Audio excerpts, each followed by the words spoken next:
Baiklah, selamat siang semua. Kami dari kelompok 3 yang beranggotakan saya sendiri Tiara Angelika Nenggolan, Novi Ramayana Sihotang, Gideon Maruli Tua Purba, Jessica Widya Batubara, Anita Sendiri, Ade Yuni Kartika Gultom, Novri Megariang Hura, Fani Natalia Pandiangan, Aprinia Huta Gaul, dan Irene Happy Sihotang akan mempresentasikan hasil pengamatan kami mengenai jamur, paku, dan lumut. Yang pertama ada Basidiomycota yang akan saya paparkan materinya.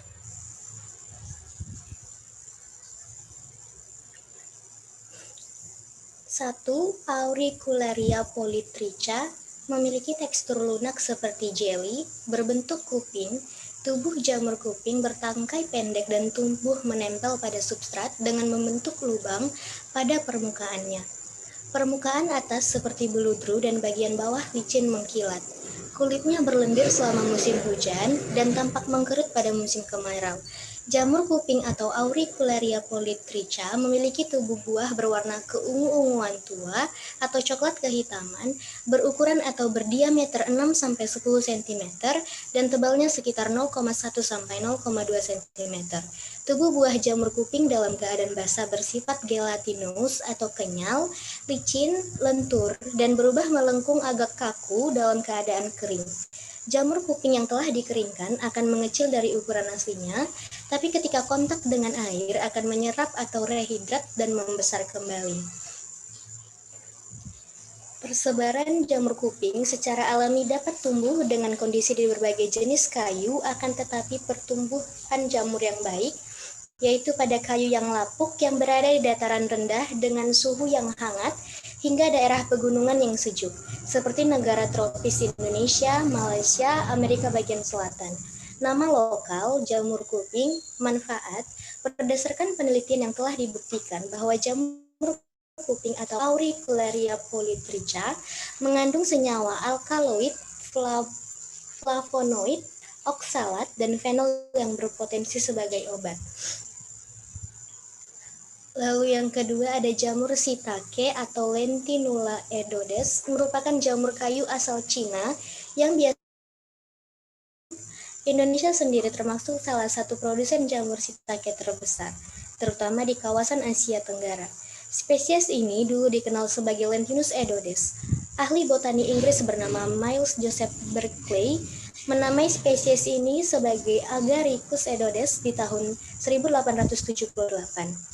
Morfologi dari jamur shiitake dapat dikenali dengan tudungnya yang berbentuk kayu, berwarna coklat muda sampai tua, kadang-kadang berbintik putih yang sering disebut renda, bahkan ada juga yang retak-retak, tapi bukan pecah.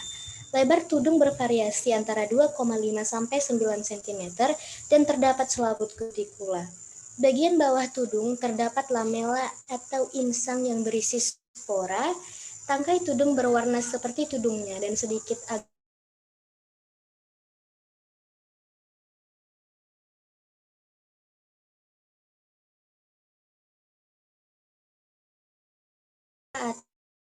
kandungan asam glutamat dalam shiitake cukup tinggi. Asam amino tersebut berhubungan dengan cita rasa yang timbul dari jamur ini sebagai penyedap makanan. Selain mempunyai kandungan asam glutamat yang tinggi, penyebaran spesies ini ditemukan di daerah Indonesia, Cina, Jepang, dan Korea Selatan. Baik, terima kasih kepada teman kami Tiara Nainggolan yang telah memaparkan materi selaku sebagai moderator. Di sini saya akan melanjutkan pemaparan materi selanjutnya mengenai Ganoderma apalatum. Ganoderma apalatum merupakan kelompok jamur yang terbentuk dari famili Polyporaceae.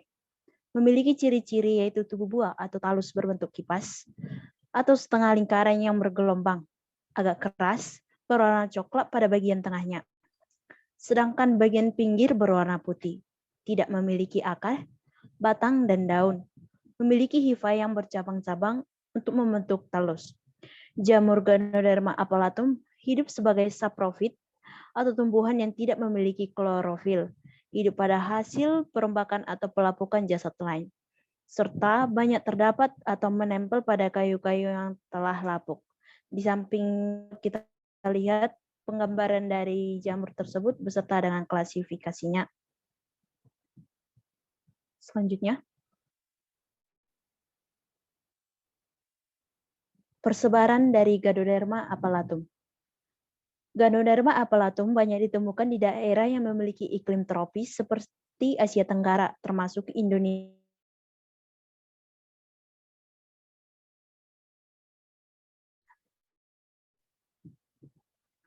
Nama lokal dari jamur Ganoderma appellatum ini disebut juga sebagai jamur kayu. Manfaatnya dapat dikonsumsi untuk meningkatkan imunitas tubuh yang memberikan efek baik terhadap sel darah putih guna memerangi infeksi dalam sistem kekebalan tubuh dan dapat dijadikan sebagai bubuk atau ekstrak. Selanjutnya,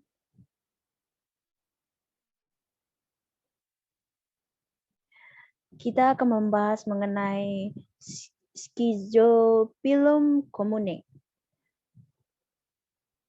Schizophyllum comune memiliki pencirian sebagai berikut.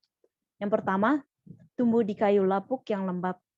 Kemudian memiliki ukuran yang terbilang kecil dengan ukuran antara 3 sampai 5 cm. Lalu jamur ini tidak memiliki tubuh buah, namun memiliki tudung buah yang secara dominan berbentuk seperti kipas. Beberapa berbentuk seperti ginjal dengan ujung yang bergelombang terbelah. Kemudian permukaan pada jamur ini, terutama pada tudung buahnya, bertepung dengan ada bulu-bulu tipis yang pendek. Lalu pada jamur ini, warna tubuhnya secara keseluruhan berwarna coklat dan putih keabu-abuan, di mana semakin rendah kadar kelembapan tempat tubuhnya, maka warnanya akan semakin putih. Yang selanjutnya, jamur ini memiliki tangkai yang pendek atau dikenal sebagai tangkai semu. Lalu pada jamur ini ditemukan lamela yang cukup rapat, namun tetap terbelah dengan pinggiran yang bergerigi yang menempel pada tangkai semu yang berwarna coklat merah hingga coklat cerah hingga coklat. Dan terakhir, tudung buahnya terbentuk datar melebar.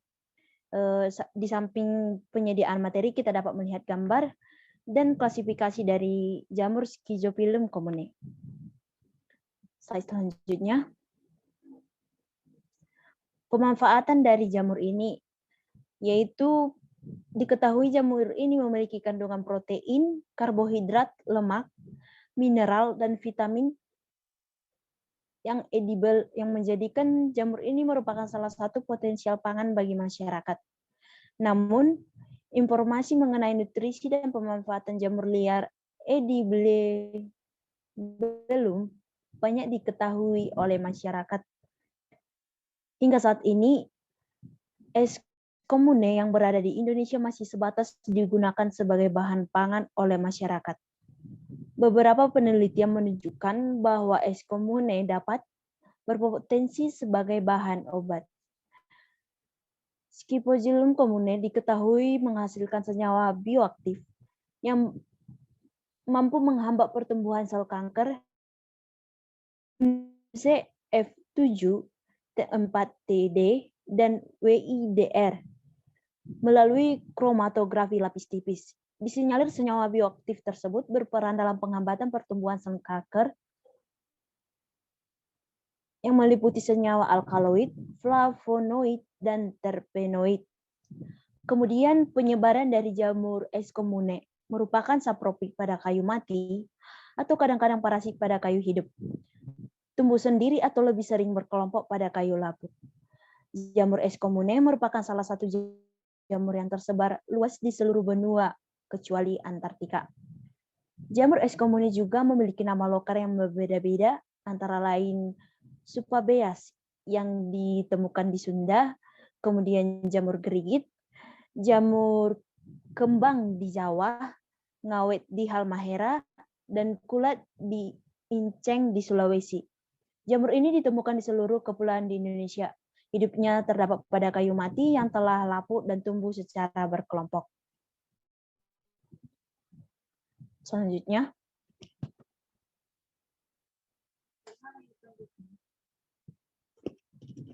kita membahas mengenai Cuckeina speciosa. Cuckeina speciosa memiliki tubuh buah yang dalam berbentuk cangkir dengan permukaan bagian dalam yang mengandung spora dari Apethesium. Hymenium berwarna cerah kuning meskipun warnanya agak memudar saat dikeringkan. Permukaan luar pada jagung ini, permukaan luar pada jamur ini berwarna kuning cerah. Kita dapat melihat gambar serta klasifikasinya pada penyediaan di samping. Yang berikutnya kita akan membahas mengenai jamur tudung pengantin atau Palus indusiatus. Palus indusiatus adalah jamur unik dan dikenal dengan jamur tudung pengantin yang banyak ditemukan di hutan Sumatera Selatan. Selain itu, jamur ini bisa ditemukan di Asia, Afrika, Australia, hingga Amerika. Keunikan jamur ini adalah terdapat struktur menyerupai jala yang menutupi batang tubuhnya. Palus indusiatus dapat tumbuh di mana saja, khususnya pada tanah yang kaya akan unsur hara atau pada batang kayu yang sudah membusuk. Putir menemukan jamur Palus indusiatus yang tumbuh pada tanah dengan temperatur udara antara 27,8 derajat Celcius dengan kelembapan udara 78,4% serta temperatur tanah 29,6 derajat Celcius. Sehingga jika dikaitkan dengan kondisi lingkungan, maka jamur P. indusiatus termasuk ke dalam jenis yang mesofilik. Berikutnya menurut Suryawira, jenis jamur mesofilik adalah jenis yang tumbuh pada temperatur antara 25-37 derajat Celcius dengan temperatur optimum 30 derajat Celcius.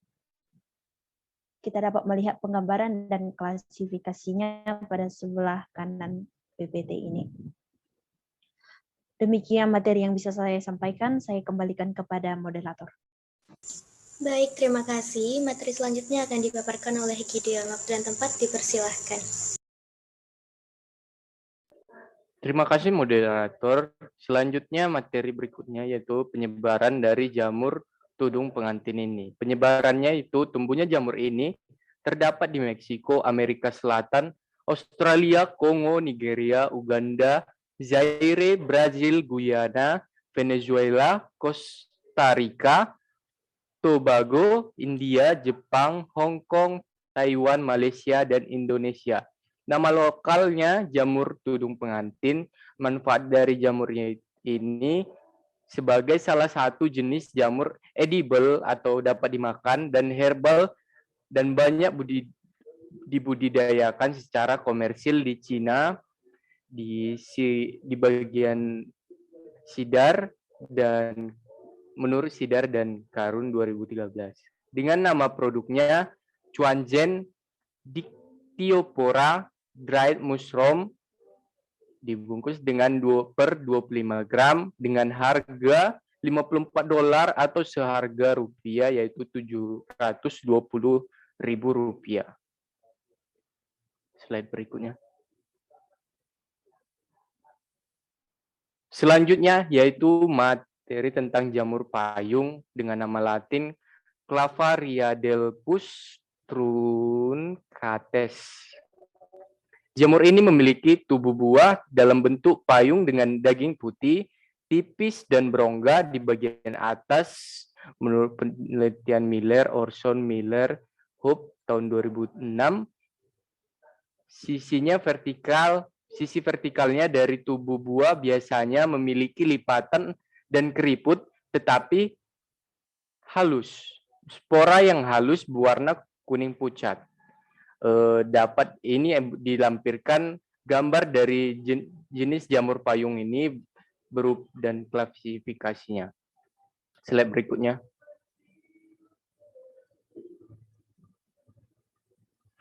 Untuk pemanfaat jamur payung ini, jamur ini dapat dimakan dan memiliki rasa manis. Jamur ini bernutrisi tinggi dan dapat dimasak. Para penulis jamur Amerika Utara.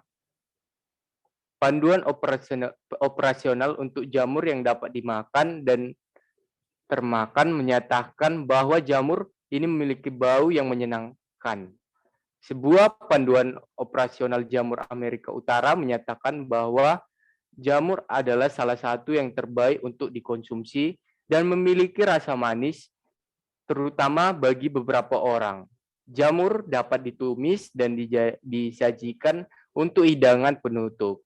Penyebaran jamur ini hidup di hutan konifer dari musim panas ke musim gugur dan dapat ditemukan pada tempat yang tinggi dan menyebar secara luas. Jamur ini dapat biokumulasi sejumlah besar seng dan radioaktif cesium-137. Jamur ini dapat ditemukan di pinggiran sungai, hutan primer, kawasan TNKS daerah Sungai Kulus, Desa Napalicin, Kecamatan Rawas, Hulu, Sumatera Selatan. Slide berikutnya.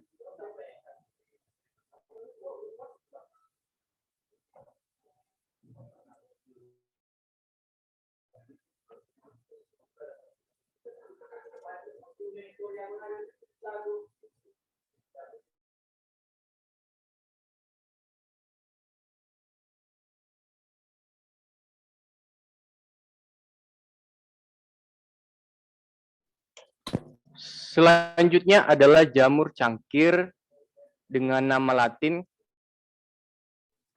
Coikena tricoloma.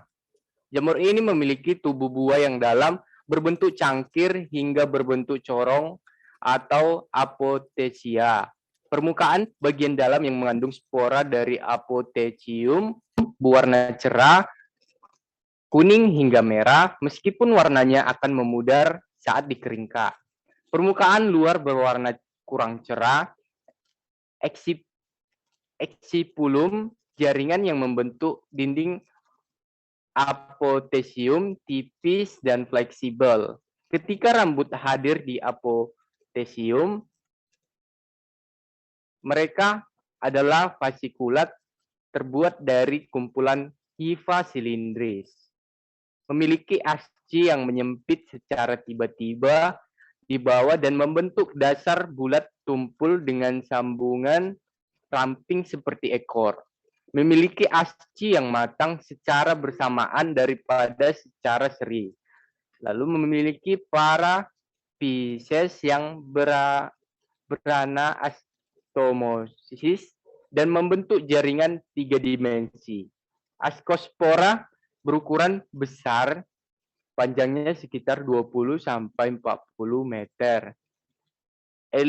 Elipsoidal atau sedikit tidak sama sisi dan halus atau dihiasi dengan kerutan halus. Umumnya berada pada kayu pada tahap awal pembusukan. Di samping telah dilampirkan gambar dari jenis jamur ini dan klasifikasinya. Slide berikutnya.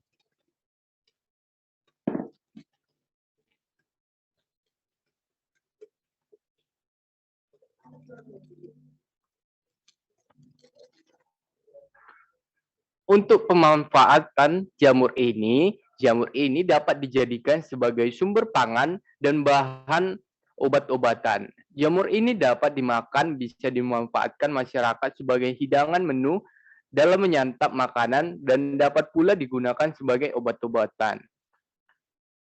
Gigi Balom dan kawan-kawan dalam penelitiannya menyatakan bahwa kandungan protein pada jamur ini cukup tinggi.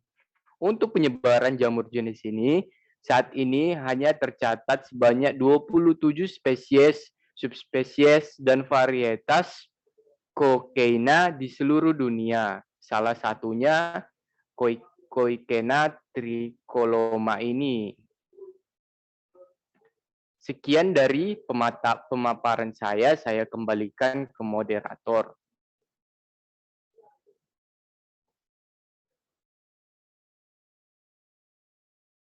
Baik, terima kasih. Materi selanjutnya akan dijelaskan oleh Jessica. Kepada Jessica, dipersilahkan. Baik, terima kasih moderator. Di sini saya akan menjelaskan materi tentang Bryophyta. Selanjutnya.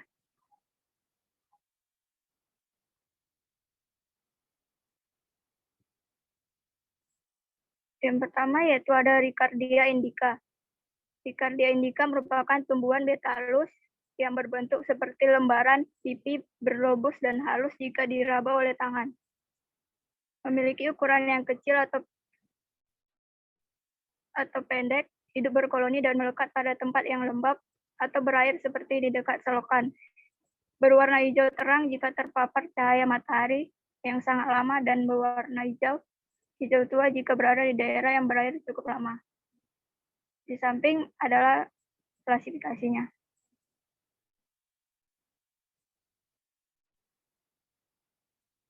Persebarannya ditemukan hampir di seluruh belahan dunia yang memiliki daerah lembab dan paling banyak di daerah yang memiliki iklim tropis seperti Asia Tenggara.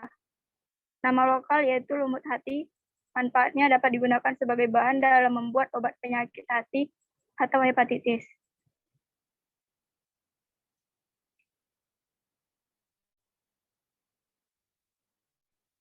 Yang kedua yaitu Griminia fulvinata. Griminia fulvinata adalah lumut kecil pembentuk bantalan dari bagian atas dinding yang terpapar dari sinar matahari dan rawan kekeringan. Griminia fulvinata tumbuh dalam bentuk kecil seperti bantal, tingginya sekitar 1-2 cm. Warnanya berkisar dari abu-abu hijau hingga orange kuning. Daunnya lancet lebar dan berbentuk lonjong di pangkal daun. Di pangkal lebar dan bentuk lonjong di pangkal dan sangat sempit di ujung. Griminia fulvinata menunjukkan rona keperakan di dekat ujung pada beberapa spesimen. Kapsulnya berbentuk oval dan menekuk kembali ke daun saat tanaman kering dan menonjol saat lembab. Hidup di daerah beriklim sedang, tidak memiliki sistem pembuluh akut dan akar. Klasifikasinya dapat kita lihat di samping kanan.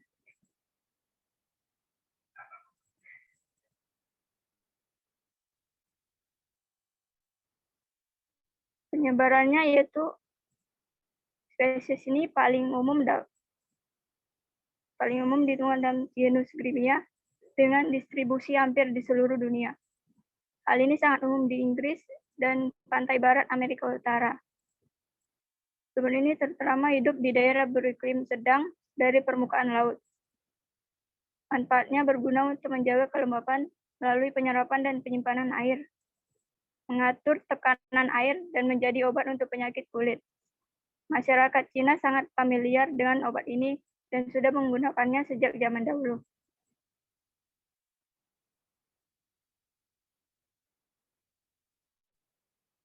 Yang ketiga ada Dumortiera hirsute. Lumut hati ini berasal dari kata Latin hepatice atau hati, yang mengacu pada gametofit yang berbentuk hati dari anggota-anggotanya, seperti mesanthia. Beberapa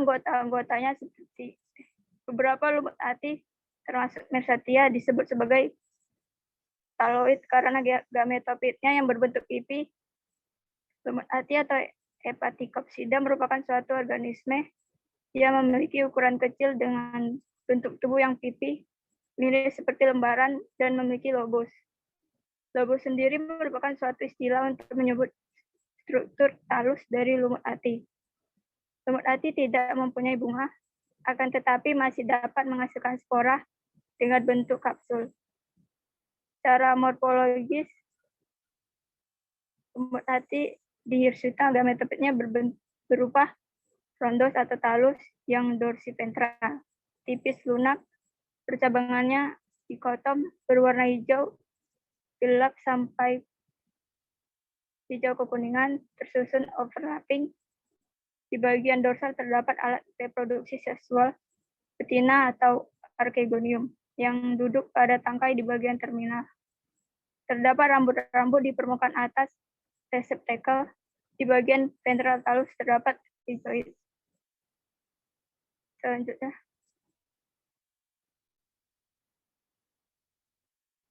persebarannya Dumortiera hirsuta sering berada pada permukaan granit, tetesan air yang curam di dekat air hujan. Tapi lumut ini juga dapat ditemukan pada tepi aliran sungai yang deras, berada pada batu karang di bawah permukaan air di dalam waktu yang lama. Nama lokal yaitu lumut hati, bermanfaat untuk mengobati penyakit hepatitis C karena mengandung senyawa antivirus. Selain itu, Beberapa lumut hati juga diketahui mengandung senyawa antibakteri, antifungi, bahkan senyawa lain yang bisa mematikan sel kanker. Baik, itu yang bisa saya sampaikan. Selanjutnya saya serahkan kepada moderator.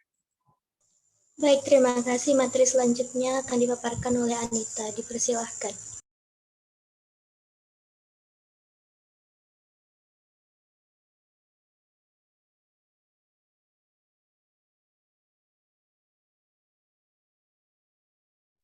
Baik, materi selanjutnya itu ada lumut jenggot atau Usnea barbata. Usnea barbata atau kayu angin dan lebih dikenal sebagai lumut jenggot memiliki penampilan yang cukup khas, yaitu tampilannya yang terlihat seperti jenggot yang menempel di batang pohon.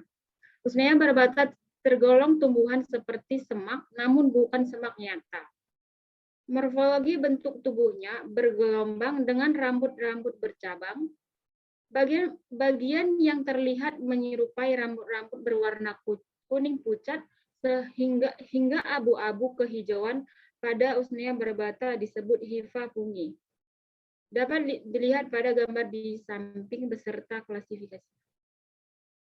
Lalu ada pemanfaatan Usnea barbata atau lumut jenggot, yaitu pemanfaatan Usnea dalam bentuk simplicia tunggal hanya digunakan untuk mengobati masuk angin. Informasi bahwa Usnea berkhasiat sebagai obat dari pengalaman secara turun-menurun dari orang-orang yang terdahulu. Hal tersebut mengakibatkan banyak ditemukan spesies Usnea yang berbeda ditemukan dalam satu racikan jamu. Usnea juga digunakan untuk campuran obat luar dan kosmetik dalam, seperti jerawat, penghalus kulit, pengencang kulit, obat luka-luka, kudis, gatal-gatal, dan sebagai pelancar peredaran darah.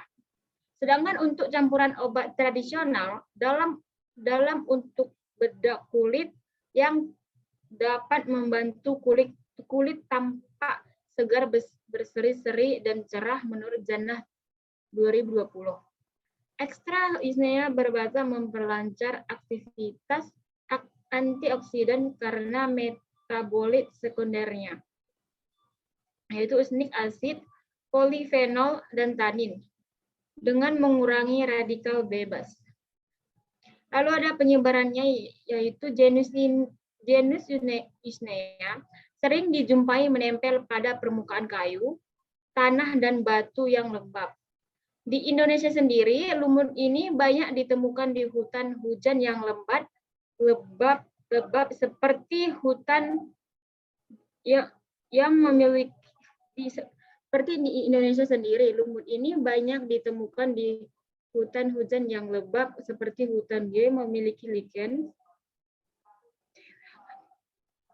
Ini merupakan hutan lindung di bawah naungan Balai Besar Konservasi Sumber Daya Alam atau BBKSDA yang terletak di Kecamatan Parbulan di Kabupaten Dairi, Provinsi Sumatera Utara.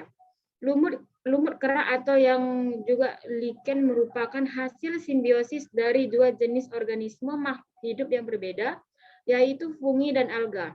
Kebanyakan fungi yang ikut menyusun tubuh lichen adalah golongan Ascomycetes dan alga yang ikut berperan menyusun tubuh.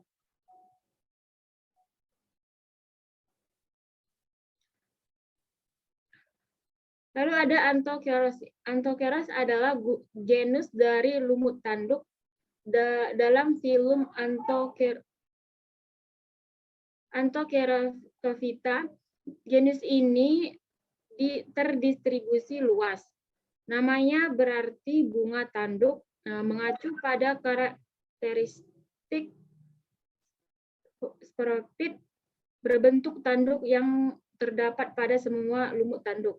Warna gelap dari spora adalah cara termudah untuk membedakan Anthokeros dari genus terkait seperti Hyokeros yang menghasilkan spora berwarna kuning. Seperti genus ini dibedakan dengan ciri spora yang berwarna coklat gelap sampai hitam. Talus yang relatif berendah bila dibandingkan dengan Hyokeros berukuran lebih besar dan memiliki lebih banyak rongga internal daripada Hyrceras. Lalu ada persebarannya, yaitu persebaran lumut tanduk di dunia diperkirakan telah mencapai 200 spesies dan di Indonesia pada tahun 2017 tercatat ada sebanyak 28 spesies. Menurut Smith pada tahun 1983 mencatat lumut tanduk hanya terdiri atas satu ordo dikenal Anthocerotales dengan perkiraan 5 genus dan 320 spesies di dalamnya. Beberapa spesies yang termasuk kelompok lumut tanduk antara lain yaitu Anthoceras punctatus, Hyrceras lepis, Anthoceras fusiformis, Notoctius valvata, Lioceras, dan Leosporoceras.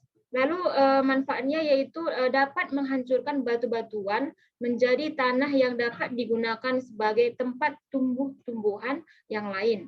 Tumbuhan lumut yang tumbuh di lantai hutan dapat menahan erosi, mengurangi bahaya banjir, dan mampu menyerap air sehingga dapat menyediakan air pada musim kemarau. Lalu selanjutnya ada Punaria hygrometrica. Punaria hygrometrica merupakan jenis umum dari lumut air yang tumbuh di tanah lembab, dinding lembab, dan celah-celah batu. Morfologi dari tumbuhan ini adalah memiliki kalipra untuk melindungi kapsul bagian atas. Kapsul sebagai tempat spora berkumpul. Daun atau seta merupakan bentuk yang menyerupai bentuk daun pada tumbuhan umumnya. Lumut ini memiliki daun yang berbentuk lebar, besar, serta memiliki batang yang pendek dan sederhana. Lumut ini daun yang berpelepah yang dapat dibedakan dengan jelas serta memiliki warna yang hijau.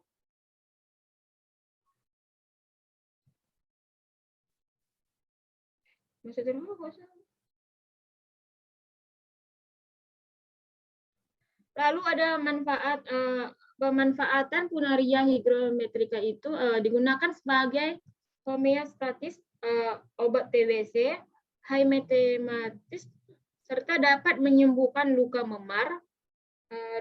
Dapat juga digunakan sebagai perhiasan, dekorasi, dan penghias ruangan. Lumut ini juga mampu menyerap air dalam kadar yang banyak sehingga sangat penting dalam kehidupan manusia. Lalu penyebaran Punaria hygrometrica yaitu lumut api unggul asli Punaria hygrometrica ditemukan di seluruh wilayah Illinois, kecuali di bagian barat daya negara bagian. Lumut gulma umum ini mungkin terjadi di setiap wilayah negara bagian. Lumut ini juga dapat ditemukan di Asia. Lumut ini didistribusikan secara luas di Amerika Utara, Eurasia, Amerika Selatan, dan Australia. Di Illinois, lumut ini telah ditemukan di tanah tipis yang menutupi batuan kapur, dinding batu pasir, bukit pasir serta bukit berpasir di sepanjang Danau Michigan dan lain-lain. Baik, saya kembalikan kepada moderator. Baik, terima kasih. Materi selanjutnya akan dipaparkan oleh Ade Yuni. Waktu dan tempat dipersilahkan. Baik, terima kasih moderator. Di sini saya akan memaparkan mengenai lumut apel atau Batramia pomiformis. Batramiaceae yang memiliki kapsul berbentuk apel atau kotak spora dan membentuk bantalan lebar. Lumut ini adalah salah satu dari sekitar 70 spesies dalam genus Bartramia. Lebih dari 10 ditemukan di Amerika Utara. Lumut apel biasanya tegak, memiliki kaulit atau batang, bercabang 2 sekitar 6 cm atau sekitar 2,25 inci dengan bulu berwarna karat di bagian bawahnya. Bagian atas tiap pilik atau struktur daun bergerigi.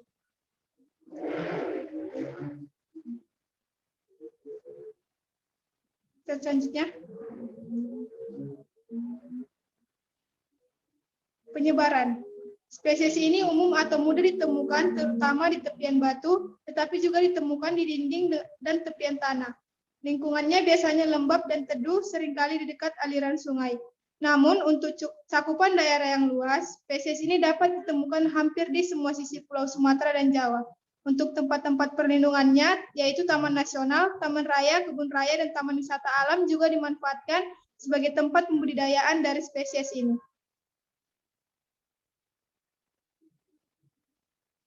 Kemudian ada lumut Leucobirum glausum. Spesies lumut ini jarang hidup berkelompok dengan spesies lumut lainnya. Terkadang dengan spesies lumut daun lainnya. Lumut ini berperawakan kurus dan panjang. Bentuk gametofit berupa daun atau menyerupai daun yang tumbuh dengan lebat. Warna daun hijau muda mengkilap dan panjang. Ujung daun meruncing dengan pangkal yang tumpul. Antheridium dapat ditemukan pada tumbuhan spesies lumut ini. Bentuk sporofit menyatu antara batang atau menyerupai batang. Habitat tumbuhan lumut ini yaitu secara epifit. Ekologi dan penyebarannya pada umumnya ditemukan di tanah yang basah dan epifit. Berada pada wilayah sampling 2 atau daerah yang dinaungi oleh pohon-pohon yang rindang, yaitu kawasan hutan Sungai Teluk Sahang sisi kanan. Untuk gambar pengamatan dan klasifikasinya dapat ditampilkan di slide. Selanjutnya, persebaran. Tumbuhan lumut ini tumbuh secara berkelompok pada substrat tanah kayu lapuk dan tepian batu. Manfaatnya yaitu dapat dijadikan sebagai bioindikator lingkungan sebagaimana yang telah diteliti oleh Linde KK dengan menunjukkan respon terhadap ion logam berat ataupun polutan dengan berubahnya kandungan klorofil dan peningkatan laju pertahanan air.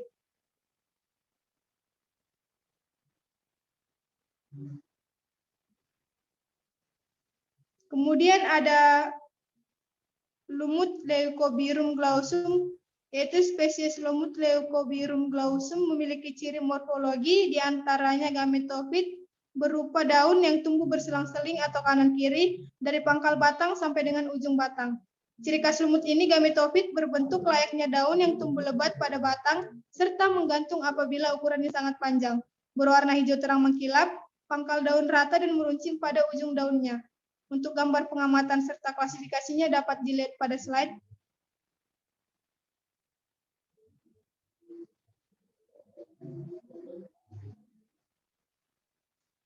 Kemudian pemanfaatan lumut ini dapat dijadikan sebagai bioindikator sebagaimana dengan menunjukkan respon terhadap ion logam berat ataupun polutan dan berubahnya kandungan klorofil dan peningkatan laju pertahanan air.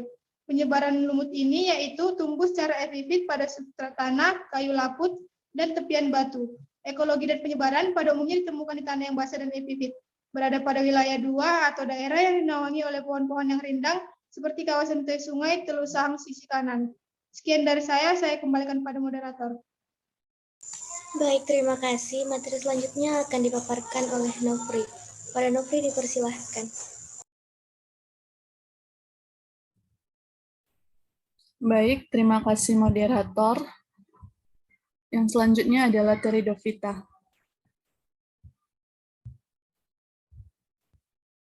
Spesies pertama adalah Adiantum capillus, yaitu sebagai tumbuhan paku-pakuan yang tidak menghasilkan bunga selama daur hidupnya, dan tumbuhan ini berkembang biak dan spora yang terletak di sisi tepi bawah daun dewasa. Berbeda dengan jenis paku-paku lainnya, daunnya tidak berbentuk memanjang, tetapi cenderung membulat. Umumnya, ia hidup di atas tanah secara bergerombol dan berakar serabut yang pada ujungnya dilindungi tudung pelindung atau kaliptra. Akar suplir merupakan rimpang tegak dengan ciri akar sejati semakin menaik atau memanjat. Rimpang merupakan rizoma beruas pendek yang muncul dengan akar-akar serabut. Batangnya berwarna hitam mengkilat, berduri tegak atau semi tegak, dan bersisik lunak serta keras. Ia memiliki bentuk khas bercabang dengan banyak daun dan berupa tongkat atau rizom. Untuk gambar dan klasifikasinya dapat kita lihat pada slide. Persebaran. Tumbuhan paku ini tersebar luas di seluruh Indonesia dan banyaknya terdapat di Provinsi Nusa Tenggara. Yang selanjutnya adalah manfaat. Suplir tidak memiliki nilai ekonomi penting selain sebagai tanaman hias yang bisa ditanam di dalam ataupun di luar ruangan. Tumbuhan ini tidak tahan penyinaran matahari langsung. Suplir menyukai media tumbuhan yang gembur, kaya bahan organik atau humus, dan selalu lembab namun tidak toleran terhadap genangan. Pemupukan dengan kadar nitrogen lebih tinggi adalah yang disukainya. Pembentukan spora memerlukan tambahan fosfor dan kalium. Spesies selanjutnya adalah Trimoclosum piloceloides L. prels. Tumbuhan ini merupakan tumbuhan epifit atau yang menumpang pada pohon lain, tetapi bukan parasit karena dapat membuat makanan sendiri. Tanaman paku sisik naga ini termasuk tanaman terna yang tumbuh pada batang dan dahan pohon. Akar rimpang tanaman paku sisik naga ini ukurannya memanjang dan diameternya kecil. Tanaman paku sisik naga ini pertumbuhannya merayap dan panjang 5-22 cm. Akar tanaman paku sisik naga ini melekat kuat pada batang dan tangkai pohon lain. Daun tanaman paku sisik naga, jarak antara daun yang satu dengan yang lain dekat. Daun paku sisik naga ini bertangkai pendek dan tekstur yang tebal berdaging. Dia berbentuk bulat dengan ujung yang tumpul atau membundar, pangkal daun meruncing, tapi daun rata. Permukaan daun tanaman ini pada tanaman mudanya terdapat rambut-rambut kecil pada permukaan bawah, sedangkan yang sudah tua, rambut pada permukaan bawah daunnya akan menghilang. Daun tanaman paku sisik naga berwarna hijau kecoklatan. Daun ini memiliki spora, namun terkadang juga tidak ada. Dan daun ini memiliki fertil bertangkai pendek atau duduk, oval memanjang dengan ukuran panjang 1-5 cm dan lebar 1-2 cm. Untuk gambar dan klasifikasinya dapat kita lihat pada slide. Persebaran. Tanaman sisik paku naga ditemukan pada daerah Asia tropik. Tanaman paku sisik naga ini habitatnya berada pada hutan, di ladang, dan tempat-tempat lainnya pada daerah yang agak lembab, mulai dari dataran rendah sampai ketinggian 1000 mdpl. Tanaman paku sisik naga berkembang biak menggunakan cara pemisahan akar dan spora. Nama lokalnya adalah paku sisik naga, dan manfaatnya itu dipakai sebagai obat sariawan, obat TBC, obat sakit kuning, obat kecing nanah, obat luka berdarah, dan obat sakit perut.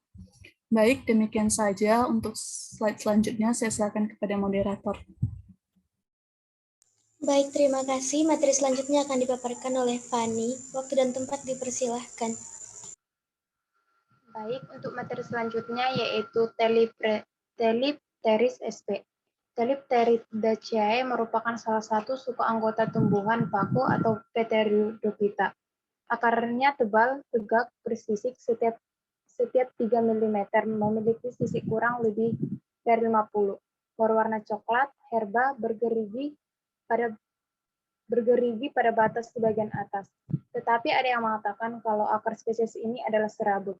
Tipis sampai 50 cm, bersisik padat di dasar, ke atas di bawah umur, strameneus, sisik menyimpit, tetapi ada juga mengatakan batang spesies ini berupa rimpang karena arah tumbuhnya menjalar.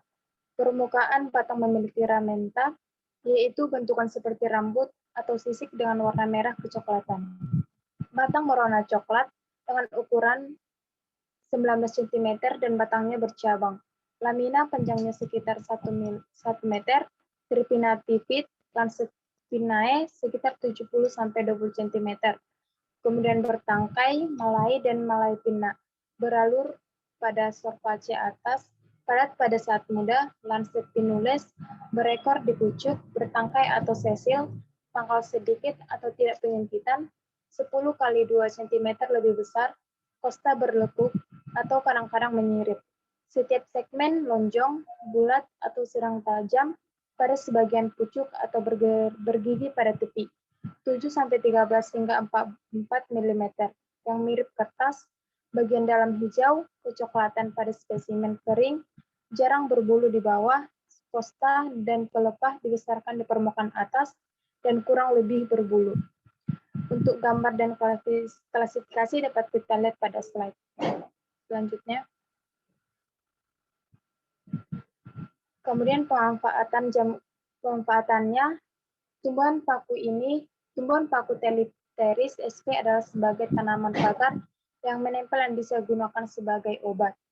Penyebarannya berdasarkan tampak hidupnya, habitat tumbuhan paku ini dibagi menjadi 3, yaitu tumbuhan yang menempel pada tumbuhan lain, tumbuhan yang tumbuh di perairan, dan tumbuhan yang hidup di tanah. Untuk cakupan daerah secara luas, spesies ini biasanya ditemukan di Pulau Jawa, Sumatera, dan Sulawesi. Selanjutnya, kemudian Nephrolepis cordifolia L. cypresi. Nephrolepis cordifolia merupakan salah satu spesies tanaman paku yang tidak memiliki batang yang sesungguhnya. Akar rimpangnya tegak, bersisik, dan tumbuh di bawah permukaan tanah. Batangnya berdiameter kecil, berwarna hijau, dan sedikit berbulu. Memiliki daun yang lebat, berjari, namun letak pangkalnya tidak saling berhadapan, serta tepinya bergerigi, licin, halus, dan ujungnya runcing. Daunnya semakin ke atas semakin mengecil, serta berwarna hijau muda. Tanaman ini banyak ditemukan di dataran rendah maupun dataran tinggi yang kering. Untuk gambar dan klasifikasinya dapat kita lihat pada slide. Kemudian persebaran tanaman paku ini ditemukan di daerah tropis, subtropik, maupun Mediterania, seperti di pegunungan Jawa, Aceh, Riau, serta beberapa daerah lainnya atau Reifner dan menurut penelitian Reifner dan Smith 2018, banyak ditemukan di daerah hutan-hutan belantara. Nama lokalnya adalah paku pedang. Manfaatnya digunakan sebagai ramuan dalam membuat obat cacing, dapat menangkal kanker perut, dan aman dikonsumsi sebagai sayuran hijau yang penuh gizi. Baik, selanjutnya yaitu Dipteris conjugata Rein. Dipteris conjugata Rein, tumbuhan paku ini tergolong ke dalam famili Dipteridaceae karena ditandai dari morfologi batangnya yang terlihat seperti merayap atau menjalar di tanah dengan diameter yang relatif kecil, berkisar 0,5 meter. Akar dari Dipteris conjugata merupakan akar serabut, sama dengan tumbuhan paku lainnya. Memiliki daun berbentuk seperti kipas dengan memiliki belahan di ujung daunnya. Daun muda memiliki bentuk menggulung dan akan membentuk seperti kipas seiring waktu. Warna epidermis atas daun ditandai dengan warna hijau dan epidermis bawahnya ditandai dengan warna abu-abu, tempat menempelnya spora. Daun Dipteris conjugata tergolong ke dalam jenis daun makrofil. Tulang daun terlihat dengan jelas baik terlihat dari atas maupun bawah daun. Tangkai daun terlihat tegak memanjang menyokong daun, yang melebar membentuk payung ditandai dengan warna coklat muda hingga coklat tua. Untuk gambar dapat kita lihat pada slide.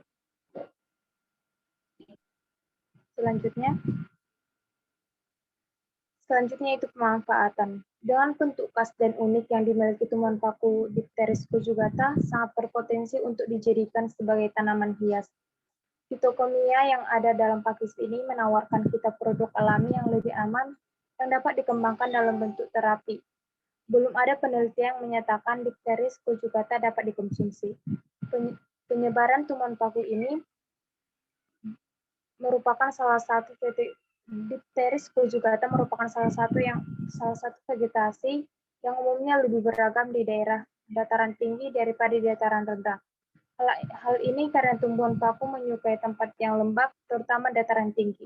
Penyebaran tumbuhan paku sangat khas mulai dari dataran rendah sampai dataran tinggi. Pola penyebaran merupakan salah satu ciri khas dari setiap organisme di suatu habitat. Pola penyebaran tergantung pada faktor lingkungan maupun keistimewaan biologis organisme itu sendiri. Pola penyebaran berhubungan pula dengan faktor biopologi yang memberikan pengaruh pada individu yang diteliti oleh Katili pada tahun 2013. Di Indonesia sendiri, Dipteris conjugata banyak ditemukan di kawasan hutan, raya, dan daerah pegunungan. Baik, untuk selanjutnya akan saya kembalikan kepada moderator. Baik, terima kasih. Selanjutnya, materi selanjutnya akan dipaparkan oleh Aprinia. Waktu dan tempat dipersilahkan. Baik, terima kasih moderator. Di sini saya akan melanjutkan materinya, yaitu Asplenium platineorum. Asplenium platineorum adalah pakis asli Missouri yang berwarna hijau. Tumbuh setinggi 15 inci dan muncul di tepian berbatu, lereng berbatu, dan tepi berlumut.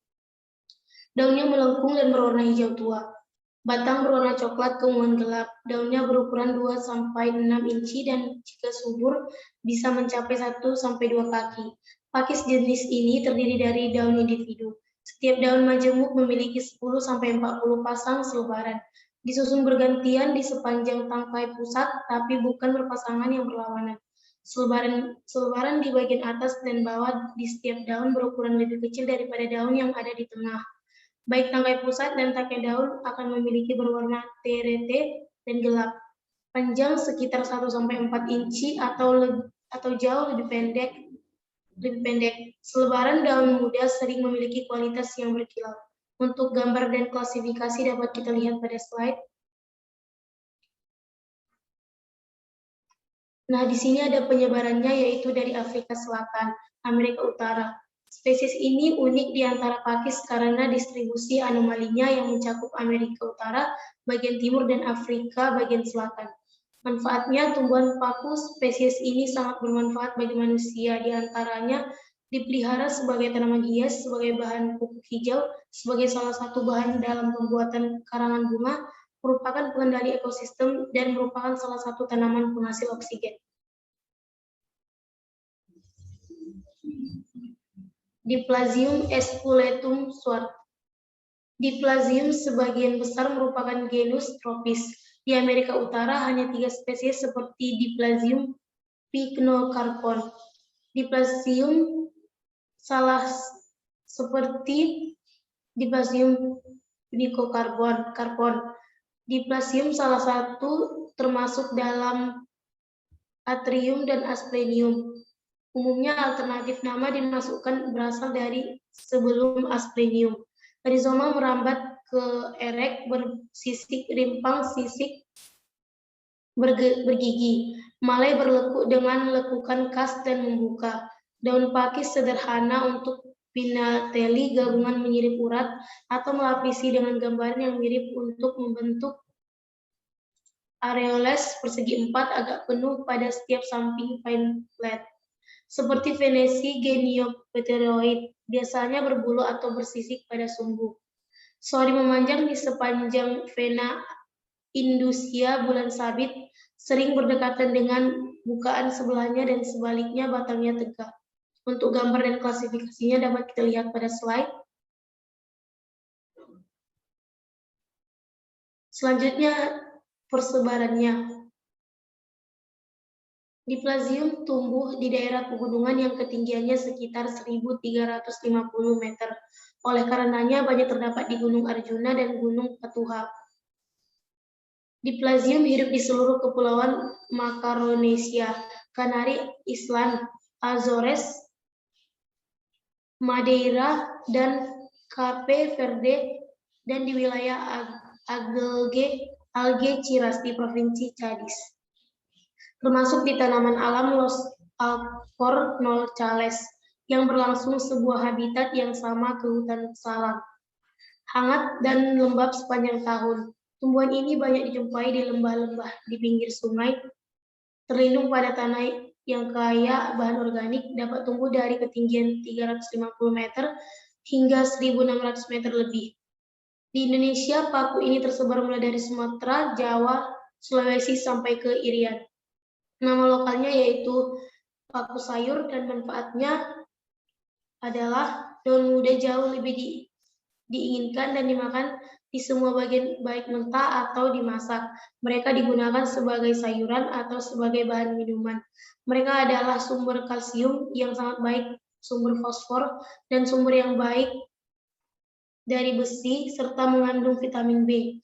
Di Filipina, daun muda digunakan dengan gula karena baik untuk hemoptitis dan batuk biasa. Di Indonesia, paku ini tersebar mulai dari Sumatera, Jawa, Sulawesi, sampai ke Irian. Daun Diplasmium esculentum selain dapat digunakan sebagai sayuran, juga berkhasiat sebagai obat gosok untuk menghilangkan bau keringat. Untuk menghilangkan bau keringat dipakai kurang lebih 15 gram daun Diplasmium esculentum yang masih muda.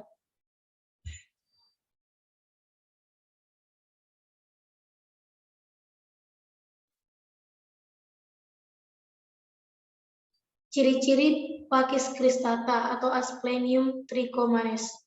Tumbuh hingga ketinggian antara 10 dan 50 cm, bergantung pada tempat spora berkecambah atau Semakin sedikit ruang, semakin kecil spora akan tinggal. Daun yang disebut daun pelepah dengan pinnate dengan 15 hingga 40 pasang pinnae. Tumbuh dari rimpang pendek dan bersisik dari mana akarnya yang keras, nipis dan hitam tumbuh. Sori adalah linear dan sporangia batang sepanjang tahun. Untuk gambar dan klasifikasinya dapat kita lihat pada slide. Selanjutnya pemanfaatan Pakis cristata atau Asplenium trichomanes. Asplenium trichomanes adalah tanaman yang dimanfaatkan sebagai tanaman hias yang boleh ditanam di dalam pasuh, perkebun, dan tentunya juga di kebun bersendirian atau dengan pakis lain. Jenis paku ini juga dapat dimanfaatkan sebagai emollient, ekspektoran, dan sebagai anti radang. Penyebaran pakis ini adalah jenis paku ini dikenali sebagai Meidenhair kecil, Meidenhair red adianto, Valskia trichomanes, Arzola de Pena, atau Polytrique. Ia adalah tanaman abadi yang berasal dari kawasan yang panas dan sederhana di Eropa. Sebagian besar Asia, Afrika, Indonesia Timur, Australia Tenggara, Tasmania, New Zealand, dan Hawaii. Dan biasanya jenis paku ini dapat ditemukan di berbagai habitat berbatu. Untuk selanjutnya saya serahkan kepada moderator. Terima kasih. Baik, terima kasih. Selanjutnya akan dipaparkan oleh Iren. Waktu dan tempat dipersilahkan. Baik, terima kasih kepada moderator. Untuk topik selanjutnya yaitu semanggi air atau Marsilea crenata. Semanggi adalah sekelompok paku air atau Salvianialis dari marga Marsilea. Di Indonesia, tanaman ini mudah ditemukan di pematang sawah atau tepi saluran irigasi. Tanaman semanggi memiliki daun yang berbentuk bulat menyerupai payung dan terdiri dari 4 helai anak daun yang disebut sebagai clover. Akibat bentuk daunnya ini, nama semanggi dipakai untuk beberapa jenis tumbuhan dikotil yang bersusunan daun serupa seperti clover. Semanggi memiliki akar tunggang yang berserabut, batangnya tegak dan sangat mudah dipatahkan dengan tinggi 2 hingga 18 cm. Semanggi termasuk dalam marga Marsilaceae dengan spesies nama latin Marsilea crenata. Semanggi bersifat herefore, di mana spora jantan dan betina sebagai satu tanaman. Untuk lebih jelasnya, kita dapat melihat klasifikasi dan gambar pada sisi kanan daripada PPT. Pemanfaatan semanggi air. Sebagian besar masyarakat di Surabaya mengenal tanaman semanggi yang dimanfaatkan sebagai teh herbal yang dikonsumsi secara tradisional. Teh herbal dari tanaman semanggi dikonsumsi dengan cara merebus daun yang sudah dibersihkan. Teh herbal semanggi memiliki manfaat baik dan khasiat bagi kesehatan sebagai obat sakit tenggorokan, sariawan, penurunan demam, dan sesak nafas. Tanaman semanggi yang dimanfaatkan di dalam penelitian ini merupakan tanaman sekelompok paku air. Daun semanggi memiliki kandungan flavonoid yang berfungsi sebagai antioksidan dan antiinflamasi. Selain itu, semanggi air juga mengandung isoflavon yang dapat digunakan sebagai perlindungan gejala klinis menopause dan juga sebagai pencegah osteoporosis. Nutrisi di dalam tanaman semanggi dapat mencegah perkembangan sel kanker payudara, tuberkulosis, dan mengurangi risiko kanker getah bening dalam tubuh. Dan semanggi juga dapat digunakan sebagai peluru air seni. Untuk persebarannya, semanggi air ditemukan di sepanjang benua Asia hingga Australia yang memiliki iklim tropis dan subtropis, meliputi beberapa negara seperti Taiwan, Cina di wilayah Fujian, dan Guangdong, Jepang di wilayah Kyushu, Laos, Thailand, Malaysia, Indonesia, dan juga Australia di wilayah Queensland dan bagian utaranya. Kemudian ada paku Asplenium nidus L. Bentukannya berupa perdu epifit, batangnya pendek, susunan daun melingkar pada batang sehingga tersusun menyerupai bentuk seperti sarang burung. Daunnya tunggal, berwarna hijau muda tua dan mengkilap. Berbentuk oblong hingga obovate, panjangnya dapat mencapai 150 meter dan lebarnya 30 cm. Tepi daunnya rata, ujungnya lancip, daun muda muncul pada bagian tengah batang. Kotak spora tersusun dalam bentuk garis-garis menyerup rapat pada permukaan bawah daun yang berwarna coklat. Tumbuh sebagai epifit atau dapat pula dijumpai di permukaan tanah dan batu pada tempat-tempat yang sejuk, lembab, dan ternaungi. Untuk gambar lebih jelas dapat kita perhatikan di bagian kanan slide. Manfaatnya, jenis Asplenium yang sering dimanfaatkan masyarakat adalah Asplenium nidus. Di kawasan Malaysia, Asplenium nidus digunakan sebagai di kawasan Malaysia, Asplenium nidus digunakan sebagai obat untuk meningkatkan pertumbuhan rambut. Menambahkan, Asplenium nidus juga dapat dijadikan sebagai komoditas perdagangan internasional.